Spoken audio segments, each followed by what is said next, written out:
Hi, welcome to AFTV. I've got Turkish with me. We've just been at MLS All-Stars. 5-0 at the Audi Field. We got 5 on it, Turkish. Yeah. Come on. Expected. It should have been light work. We made it light work. Yep. Second half better than the first half. And I wanted to see the new signings in. And Timber, for me, is the one that stood out the most. Wow, over Rice, yeah? Yeah, come on. I mean, Timber on the ball. Yeah, that's quality. Composed, efficient. And he kind of opened my eyes to the whole Tierney coming in to invert in a back three, Timber slotting into the midfield. Yep. It gives Arteta and us a whole nother option moving into this season, because we struggled with Zinchenko, we struggled to find another fullback, both left and right, to invert. Now we have one there. And for me, I'm as excited about Timber as I am Rice. Wow. I want to ask you this, I was going to ask James this, but can we look too much into this before we get into the players' individual performances? Can we look too much into it? It's the first game of the USA tour. But yeah, it's 5-0. You saw the players. Can't read too much into it. No, because listen, a lot of people will say, "Oh, look how pre-season was last season. We won games. We went into the season and we done our thing to a certain extent." But we've also seen seasons where people are getting turned over in pre-season, but they turn it up in the season. So there's evidence for both. What it's about is integrating the new signings. We brought 3 in before coming over here to the US. That was very important. Be proactive, something I've been shouting about for years, something Arteta's been saying for years. That's what we've done.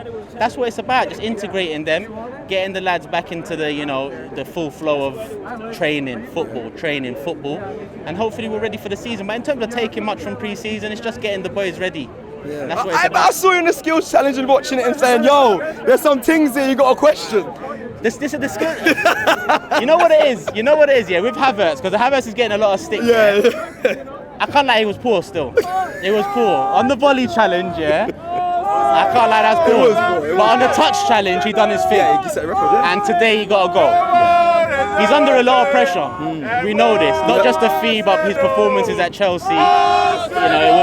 It was underwhelming, to say the least. We're hoping for the best with this transfer, and I think it's one that's going to make or break Arteta's process. I think it's a big signing to make. It's one that none of us expected, and it's one that we're yet to see in full flow. I'm excited about things next season. I've got my doubts about Havertz, but overall the excitement completely takes over any doubts. So Havertz, he's our guy now. We have to back him. There are major doubts about him, but we'll see. Until he fucks up in an Arsenal shirt, there's no point in us judging him on fucking up in a Chelsea shirt. Fair. I like that. Let me just end with asking you any surprises from today's performance. Anyone that you that might have been a player from last season that you thought, this is nice to see. Any surprises? From anyone? Romerson's actually dead. I don't know if that's a surprise, but I'm trying to think of something that. Nah, no surprises, man. I just wanted to see them out there doing their thing, man. No surprises. Job done. 5-0. We move. United, Barca. Those are the bigger ties because there's more behind it, history and whatnot. So we move into New Jersey, into LA, and keep it rolling.